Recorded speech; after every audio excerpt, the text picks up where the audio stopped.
इस समय उत्तराखंड में निकाय चुनाव चल रहे हैं। 23 तारीख को वोटिंग होनी है, 25 जनवरी को नतीजे सामने आएंगे। लेकिन सरकार चुनी जानी है शहरों की, छोटी सरकार जिसे हम कह रहे हैं। लगभग आधी आबादी उत्तराखंड की वोटिंग करने जा रही है, तो बहुत आसान नहीं है।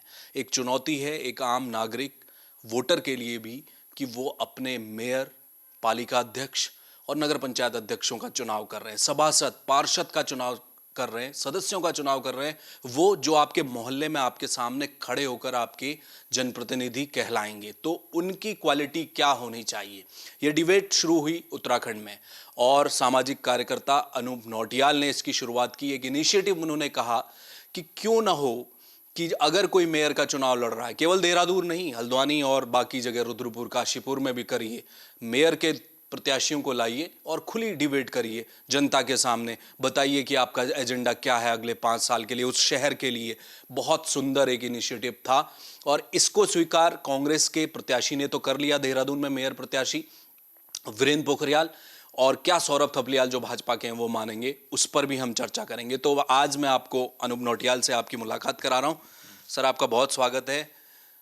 क्या मानेंगी राजनीतिक दल? आपने तो बहुत आसानी से कह दिया, यूरोपियन कंट्री में, अमेरिका में बहुत आसान था कि चुनाव लड़ने वाला ओपन डिबेट कर ले लोगों के लिए। ये लोग मानेंगे? मुझे लगता है कि समय के साथ में जो है जो हमारे, क्योंकि विशेष तौर पर अगर हम देहरादून से पहले अगर बात शुरुआत करें तो हमारे एक सौभाग्य भी है कि दोनों जो युवा प्रत्याशी हैं तो एक ओपन माइंडेड एटीट्यूड के साथ में, और जैसा आपने कहा कि कांग्रेस पार्टी के प्रत्याशी जो हैं, मेयर प्रत्याशी, उन्होंने स्वीकृति दी है।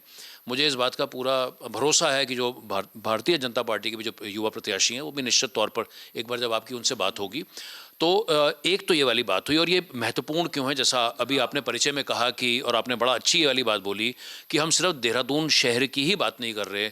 उत्तराखंड राज्य के जो हमारे 100 शहर हैं, निकाय, नगर निगम, नगर पालिका, नगर पंचायत, जहाँ पर चुनाव होने, बताइए कितनी खूबसूरत बात होगी हेम अगर हमारे पूरे राज्य में एक लहर इस किस्म के विमर्शों की आती है। और जब हम डिबेट की बात करते हैं तो हमारा आशय ये नहीं है कि कोई हमें बड़े एक आक्रामक तरीके के साथ में किसी को नीचा दिखाना है या ऊपर बिठाना है, उस तरीके के साथ में नहीं है। लेकिन शालीनता और विनम्रता के साथ में जो हमारे मेयर प्रत्याशी हैं, चाहे वो चौखुटिया है, चाहे वो करण प्रयाग है, चाहे वो देहरादून है, चाहे वो हल्द्वानी है, सभी जगह अगर इस किस्म के संवाद होते हैं, विमर्श होते हैं, तो निस्संदेह जो हमारा शहरी डिस्कोर्स होता है, जो बातचीत होती है, उससे एक अमृत निकलता है। तो मैं इस बात को लेकर के तो स्पष्टता है। इसी बात को अगर हम आगे बढ़ाएं और देहरादून का ही अब हम उदाहरण लें, यहाँ पर हमारे 100 वार्ड आते हैं। आप कल्पना करिए हेम कि अगर हमारे वार्ड दर वार्ड इस किस्म के हमारे पार्षद प्रत्याशियों के बीच में भी किसी के आंगन में भी अगर एक इस किस्म का विमर्श होता है, और ये कोई बड़े औपचारिक कार्यक्रम ना हो, आप चाय के ऊपर और पकौड़ी के ऊपर, वैसे सर्दियों का माहौल है, और आकर के जो हमारे जो वो हैं अब हमारे सभासद प्रत्याशी या पार्षद प्रत्याशी आपस में आकर के बातचीत करते हैं, क्योंकि सद्भाव की भावना भी है।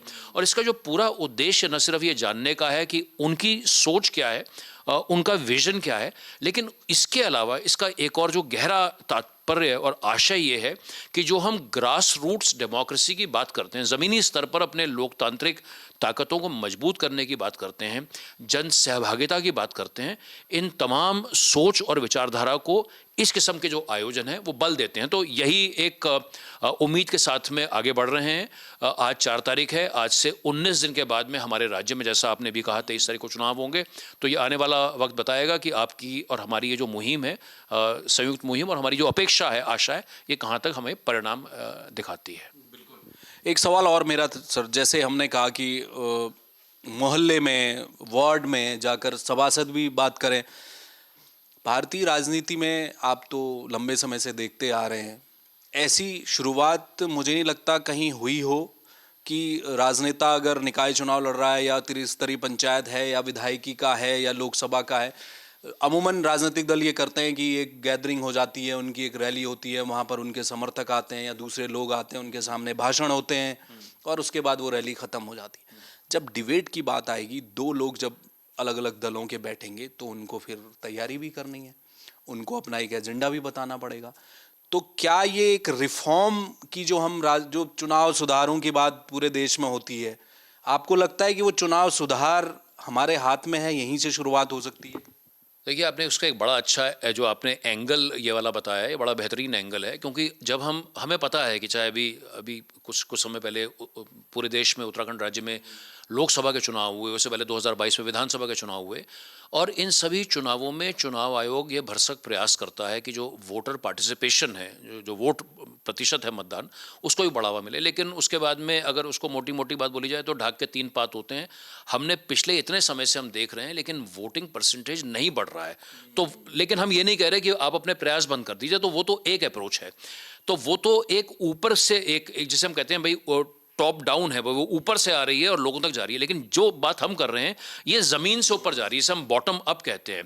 तो वाकई में आप कल्पना करिए कि आज हमारे जो 100 निकाय हैं और उसमें 1000 से ज़्यादा हमारे वार्ड हैं, अगर वार्ड दर वार्ड भले ही 1000 वार्डों में नहीं होता, लेकिन आज हमारे इस निकाय चुनाव में अगर 10-12 शहरों में भी, 15-20 शहरों में भी अगर इस किस्म के विमर्श होते हैं, तो कितनी बड़ी लोकतांत्रिक प्रक्रिया के लिए, जन भागीदारी के लिए कितनी बड़ी एक जीत होगी।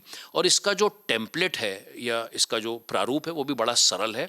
उदाहरण के तौर पर हमारे प्रत्याशी सामने बैठे हों और सर्वप्रथम जो लोग हैं, जो पब्लिक है, वो शालीनता के साथ में अपनी बात पहले उनके साथ रखें कि हमारी अपेक्षाएं ही हैं, ताकि वो हमारी अपेक्षाएं एक सामूहिक स्तर पर सुन पाएँ। 15-20 मिनट में हमने अपनी बात रखी, उसके बाद हम उन्हें 10-10, 15-15 मिनट उन्हें अपनी बात रखने के लिए दें, और उसके बाद में जो वहाँ पर पब्लिक उपस्थित है वो भी अपने सवाल जवाब इनसे कर रही है। तो बताइए कितना बेहतरीन एक माहौल बनता है। 1-1.5-2 घंटे में जो है एक बड़ा बेहतर विमर्श निकलता है। और कितना इसमें सोने में सुहागे वाली बात होगी अगर वहाँ कोई बैठ करके लिख पाते हैं और एक किस्म से पूरी ये मिनट्स जिसे हम कहते हैं वो बनते हैं, एक कागज़ पर भी वो चीज़ पिरोई जाती है। और इसी सोच को हेम आगे बढ़ाते हुए जब 25 तारीख को परिणाम आते हैं, हमारी एक आप और हम देहरादून सिटीजन फोरम को लेकर भी बात कर रहे थे, एक हमारी मांग जन सहभागिता को एक संस्थागत स्वरूप देने की भी है। हमारी कल्पना ये है कि कम से कम देहरादून शहर में या उत्तराखंड राज्य के उन शहरों में जहाँ पर जनसंख्या 3 लाख से ज़्यादा है, इसमें मैं एक कदम पीछे हटते हुए बताना चाहूँगा कि संविधान की 12वीं अनुसूची में बदलाव आज से 30-32 वर्ष पूर्व हुए थे, और उसका जो पूरा उद्देश्य था वो यही था कि जो हमारी जो शहरी निकायें हैं उन्हें किस तरीके से और शक्तियां और अधिकार दिए जा सकें। उसमें एक बिंदु ये भी था कि जिन शहरों की आबादी 3 लाख से ज़्यादा है वहाँ पर वार्ड कमेटियों का गठन किया जाना चाहिए। तो जैसा हम जानते हैं देहरादून की 3 लाख से ज़्यादा जनसंख्या है, तो यहाँ पर हमारे 100 वार्ड हैं। तो उदाहरण के तौर पर 3 या 4 वार्ड का क्लस्टर बना करके एक वार्ड कमेटी बन सकती है। तो अगर हम इस किस्म की वार्ड कमेटियों का गठन देहरादून शहर में करते हैं, राज्य के अन्य शहरों में करते हैं, और जो जन सहभागिता की हम बात करते हैं, पार्टिसिपेटिव डेमोक्रेसी की और गवर्नेंस की हम बात करते हैं कि हम लोगों की आवाज़ को अपनी नीतियों में लाएंगे। आज ऐसा नहीं है, आज उत्तराखंड में ऐसा नहीं है, लेकिन आज तक नहीं हुआ, 25 सालों में नहीं हुआ, तो ज़रूरी थोड़ी कि हमें उसी ढर्रे पे चलना है। तो कहीं अगर बदलाव हो तो उस दृष्टिकोण से भी ये वाला चुनाव बड़ा महत्वपूर्ण चुनाव है। सिटीजन फोरम की जो आप बात कर रहे थे, उसका क्या आगे आपने कार्यक्रम तय किया है? क्या दोनों प्रत्याशियों की डिबेट को लेकर कोई प्लेटफॉर्म आप देंगे? किस तरह से उसको करेंगे? और वो जो ग्रीन एजेंडे की आप बात कर रहे हैं शहर को लेकर, वो भी क्या है जरा? देखिए, संक्षेप में पहले तो ग्रीन एजेंडा की बात करें तो ग्रीन एजेंडा उत्तराखंड राज्य की, हम सभी को मालूम है कि उत्तराखंड राज्य की जो पर्यावरण के दृष्टिकोण से, आपदा के दृष्टिकोण से जो संवेदनशीलता है, और जो पिछले 25 सालों में हम लोगों ने जो सीमेंट का और कंक्रीट का एक विकास का मॉडल देखा है, और ये घातक है, ये इसके अनेक उदाहरण हैं, हम उसको जाने की आवश्यकता नहीं है। तो अगर ये मॉडल नहीं तो कौन सा मॉडल? तो इसके विपरीत जो ग्रीन मॉडल की हमारी परिकल्पना है, उसी को लेकर के, उस ग्रीन एजेंडा को लेकर के हम इस उत्तराखंड राज्य में भी और देहरादून शहर के निकाय चुनाव में भी उसको सामने ला रहे हैं। इसकी शुरुआत हम आज से 2 रोज़ बाद यानी 6 जनवरी को एक प्रेस वार्ता के माध्यम से शहर के और प्रदेश के लोगों के सामने मीडिया के माध्यम से जो है अपनी बात सामने रखेंगे। और इसका जो पहला चरण है वो ये है कि हम प्रदेश के प्रमुख राष्ट्रीय और जो राज्य स्तर के जो राजनीतिक दल हैं उन्हें अपने ग्रीन एजेंडा का एक मांग पत्र प्रस्तुत करेंगे। तो हमारी उसमें मोटी मोटी मांग, सबसे पहली मांग तो ये है राजनीतिक दलों से कि आप अपना एक green urban Uttarakhand agenda Uttarakhand राज्य के लोगों के सामने लेकर के आएं। और उसी से फिर जुड़ी हुई और बातें हैं कि खाली मैनिफेस्टो ना लाएं, उस पर अमल भी होना चाहिए। उस पर अमल कैसे होगा, शहरों के क्लाइमेट एक्शन प्लान कैसे बनाए जाएं, शहरों को पर्यावरणीय दृष्टि से कैसे उन्हें सुदृढ़ बनाया जाए, कचरा प्रबंधन हो, ट्रैफिक प्रबंधन हो, चाहे उनको और वित्तीय अधिकार देने की बात हो, तो ये ऐसे बहुत सारे पहलू। तो एक तो उसका मुख्य भाग ये है। दूसरी बात जो डिबेट का, जिसको लेकर के मैं धन्यवाद भी आपको देना चाहूँगा कि आप भी इस मिशन में निरंतर लगे हुए हैं। तो उसके बाद में जो अगला चरण है, हम यही चाहते हैं कि उसके शीघ्र बाद हम जो हमारे यहाँ के प्रमुख प्रत्याशी हैं, हम उन्हें एक खुली बहस में, जिस मॉडल की भी हमने बात करी, और उससे भी हम यहाँ पर अगर संभवता हो सके तो प्रेस क्लब में ही उसको भी कार्यक्रम में आयोजित करें।